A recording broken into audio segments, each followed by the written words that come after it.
I'm Rachel Campos Duffy. Tonight, Joe Biden is desperate to change the narrative, and he's found the perfect plan to get the nation's mind off of his failures in Afghanistan. He's not mad at the Taliban anymore. He's angry at you, or at least the 80 million Americans who haven't been vaccinated. What happened to him being the president for all Americans? This is a pandemic of the unvaccinated. Many of us are frustrated with the nearly 80 million Americans who are still not vaccinated. There are elected officials actively working to undermine the fight against COVID-19. What more is there to wait for? What more do you need to see? We've been patient, but our patience is wearing thin, and your refusal has cost all of us. But wait. This is the same administration that promised us last spring that they would never crush the freedoms of millions of Americans. Well, let me be very clear on this. I know there's been lots of questions. The government is not now, nor will we be supporting a system that requires Americans to carry a credential. There will be no federal vaccinations database and no federal mandate requiring everyone to obtain a single vaccination credential. And the first domino of freedom has fallen for federal employees and contractors. I will sign an executive order that will now require all executive branch federal employees to be vaccinated, all. And I've signed another executive order that will require federal contractors to do the same. If you want to work with the federal government and do business with us, get vaccinated. And Biden's assault on our rights doesn't stop at the public sector, as the White House is going after private businesses, maybe even your employer. Tonight, I'm announcing that the Department of Labor is developing an emergency rule to require all employers with 100 or more employees that together employ over 80 million workers to ensure their workforces are fully vaccinated or show a negative test at least once a week.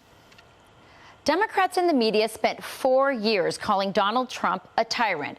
But what we just saw from Joe Biden is more authoritarian than anything Donald Trump ever tried. Biden will tell you he's making these decisions because he cares about the lives of Americans. But don't be fooled. On the very same day that the White House cracked down on freedoms and forced millions of Americans to undergo a medical procedure, his Department of Justice is suing the state of Texas and doing everything it can to support the murder of untold numbers of unborn babies. The president, on the day this announcement was made in Texas, the president made pretty clear to the Department of Justice, to the Department of Homeland Health and Human Services, that they were to do everything they could to protect a woman's right to health care, a woman's right to choose. Just so we're clear here, the government supports your right to choose unless it's your choice to be unvaccinated. The Babylon Bee summing it up with this tweet. Joe Biden unveils Your Body, My Choice vaccination program. Now, this is a phony headline, but the Babylon Bee is satire after all. But today, the joke doesn't seem funny because it feels so true. Joining me tonight, our townhall.com editor and Fox News contributor, Katie Pavlich, along with former White House press secretary and co-host of Outnumbered, Kayleigh McEnany. Welcome to both of you. So this is so interesting. Rachel. Good evening. I'm going to start with you, Katie. I think part of the problem is that the Biden administration keeps forcing it, which is making people resist it. Maybe if they just let it go, more people would feel more comfortable about taking the vaccine. Wow, there's so much they have done wrong, Rachel, in terms of trying to influence people to get the vaccine. We don't have enough time, but there's basic things that they could be doing that would make people feel more comfortable. The first is stop lying about how this process is going to go. Joe Biden in December of last year said he wouldn't mandate something like he did today. And you had the CDC director just 2 months ago saying they were not mandating private businesses to implement these vaccination requirements or calling on OSHA to come up with some kind of rule they haven't even written yet to implement on private businesses. That's the first thing. The second thing, and this is something that Dr. Marty Makary pointed out yesterday, and he said in previewing President Biden's remarks that he had hoped he would talk about natural immunity. This idea that natural immunity isn't even being considered in the conversation when we have data, science, real hard facts now that show that natural immunity has far more protection than the vaccine. And the other thing, too, that President Biden did today, which I'm not sure if he did this on purpose, but he inadvertently undermined the vaccine and how efficient it is at protecting people from the virus, because he made this whole argument, as he has for a couple of months, that it's the unvaccinated who are presenting a threat to the vaccinated. Well, if the vaccine really works in the way that the CDC and the FDA has told us it does, then the vaccinated are protected from the unvaccinated, and the unvaccinated can make their own choices about the risks they want to take when it comes to COVID and getting the vaccine or having natural immunity. And so they're lecturing people from the White House and making them a target somehow, as Joe Biden did today, going back on his word, is not making people more comfortable, it's making them angry. Exactly. Kaylee, so let's talk about it from the aspect of, she's right. There's a lot of lies being told about this that's making people uncomfortable, including the CDC taking advice from their political donors, the Democrats' political donors, the teachers' unions. But I think when it comes all down to it, a lot of people just feel like this feels a lot like the Chinese credit score, that if you're vaccinated, you get certain amounts of privileges. And if you're not, you're not going to, regardless of whether you've had, COVID and have natural immunities, as Katie pointed out. That's right. Look, I'm going to say 4 simple quotes for you. If you break the rules, prepare to pay. Our patience is wearing thin. It's time to shake people, and the voluntary phase are over.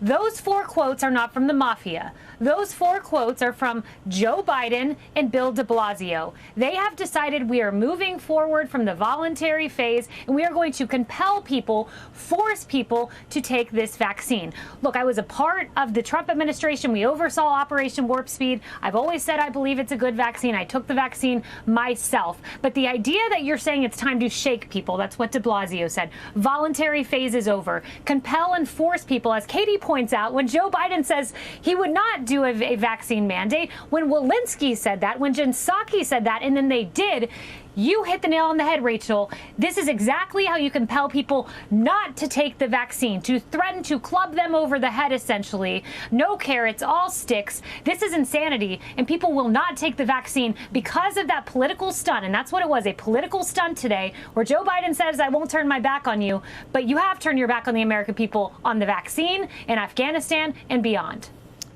Katie, I've just been really surprised throughout this pandemic of how compliant Americans have been, especially young people. How do we fight back? What is going to be the final straw before Americans say enough is enough?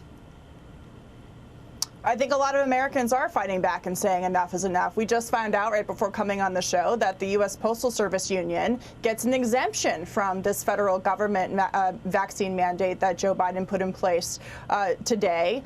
So we do know that people are fighting back. I'm sure we'll see lawsuits against this federal mandate that private businesses, mandate vaccines for their workers. And so I think people are saying, look, I've been compliant. I didn't want to kill my grandmother. I did the right thing. And now every single time that I do what I am told by the so-called experts, they change. They move the goalposts. They change what the expectations are, and then they lecture people for having questions about their credibility. And when it comes down, Rachel, to what we've seen throughout this pandemic as well, with the elites doing whatever they want to do, and the working class, it's amazing how President Biden won't fire Dr. Fauci, but if you're a federal employee who has questions about the vaccine, or you have natural immunity, or you want a religious exemption, you get to lose your job. Kaylee, tell me about the politics of this. I know that the Biden administration wants to turn the page on Afghanistan and the disaster, and they're hoping that this big announcement today will do that. Really quick, do you think it's going to work? No, it's not going to work. Joe Biden's at 39% for the economy, 25% for Afghanistan, now in the 50s with COVID, probably below that at this point. So he looked and he saw mandates are 50-50. I don't believe that is actually the correct polling, but he looked at the public polling. He saw that. He's trying to flip the script. Not going to work, Joe. We all see through this act. Katie, Kaylee, thank you for joining me tonight.